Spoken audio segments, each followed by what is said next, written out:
I'm Leanne Millender, and I'm the CASA assigned as guardian ad litem to the children in this case. The CASA program was appointed as guardian ad litem to represent the interest of these 3 children.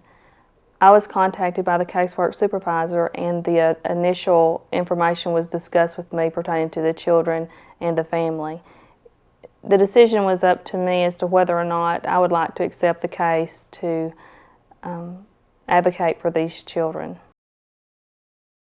The volunteer then signs the case acceptance and pledge of confidentiality and formulates the first steps to be taken on a case. Catherine, thanks for letting me. After discussing the case with the casework supervisor, I met with the caseworker at the CPS office. All CASA volunteers should meet with the Child Protective Services caseworker and review the CPS case record. The guardian ad litem, CASA, is responsible for investigating the facts of the case. Investigation means more than reading the CPS record.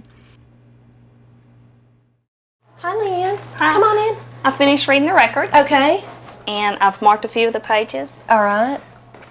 with my yellow Post-it. As a guardian ad litem, the volunteer should speak to the parents, the foster parents, school personnel, other family members, and anyone who would have information about the family or the case. And most importantly, the CASA should meet regularly with the children.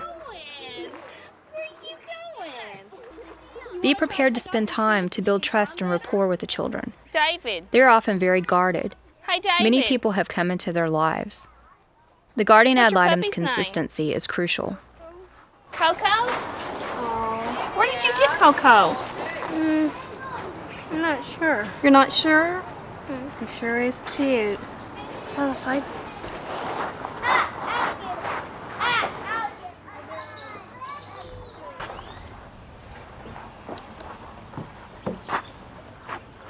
Anna, will you come talk to me for just a few minutes? You're a big sister, huh? A good big sister. You want to sit down? I think we can see them a lot better if we sit down. They seem like they kind of count on you to watch out for them, too. How are things going at school? Okay. Okay. I'm glad you got to stay in your same school. Yeah. Are you seeing a counselor at school? Yeah.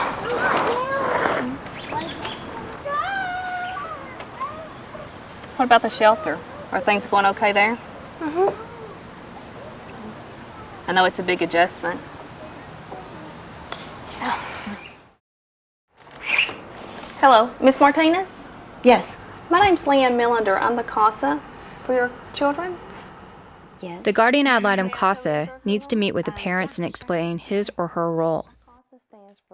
If a parent has an attorney, the CASA should contact the attorney prior to meeting the parent. It's important for you to have as much support as you can.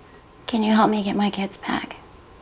I know it's real early in the case right now, and that you want them back right now, but it's my responsibility to make recommendations to the court for the best interest of your children. It is important to understand the parent's perspective about what has happened.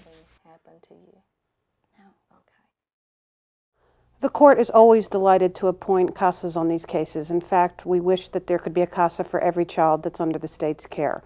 CASA has an amazing ability to offer perspective to these cases, which is very different from the perspective of everyone else involved.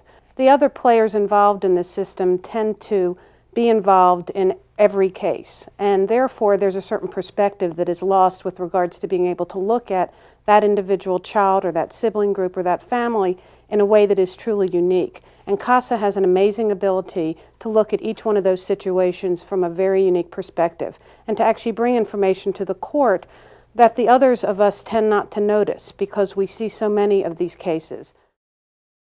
My name's Ashton Cumberbatch, and I was appointed to be the attorney ad litem in this matter for David, That's a tough decision. Elena, and Anna. And my job is to represent the interests of the children. Anna, why don't you go? I was appointed originally as both the attorney ad litem and the guardian ad litem. And then subsequently, at the initial adversary hearing, a CASA representative was appointed as the guardian ad litem. So you guys are pros, huh? So that relieved me of the duty of the dual roles. As you all know, as the attorney ad litem, my job is just to pursue the interests of the child. When's the last time you saw your mom? Can't remember. An attorney that represents a child has an attorney-client relationship with that child like he or she would with an adult.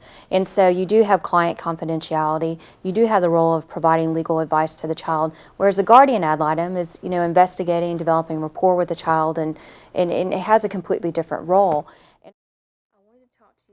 Meeting with all the professionals involved in the case gives the CASA a good understanding of all the facts of the case. Every week at lunchtime, have lunch with her, sit and talk with her. It's sort of like a big brother. The guardian ad litem advocates for the educational, medical, therapeutic, and emotional needs of the child. Really improving.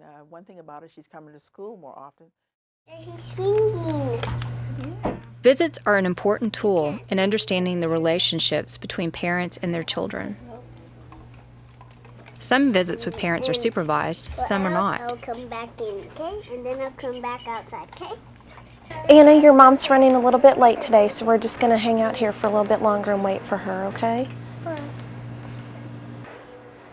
Many parents in the child welfare system have put their needs ahead of their child's. Hey guys. Hi. How are you? Good. Hi David.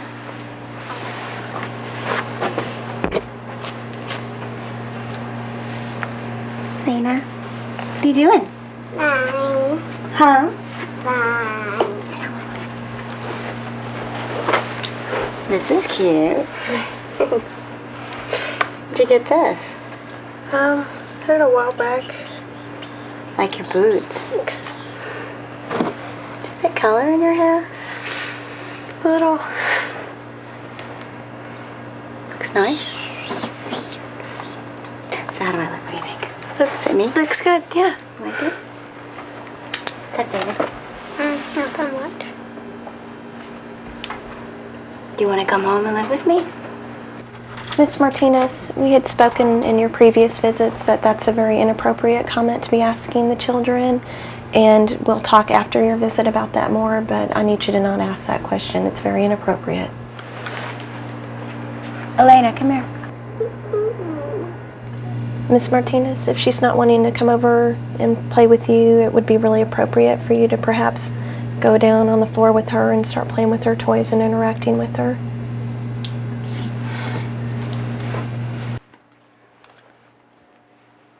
What are you doing?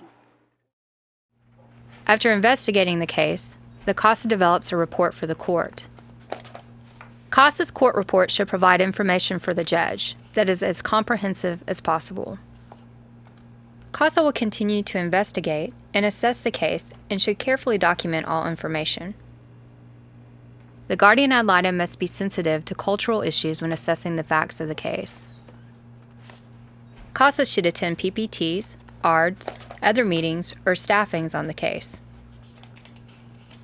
These steps you have seen may be repeated over and over throughout the history of the case.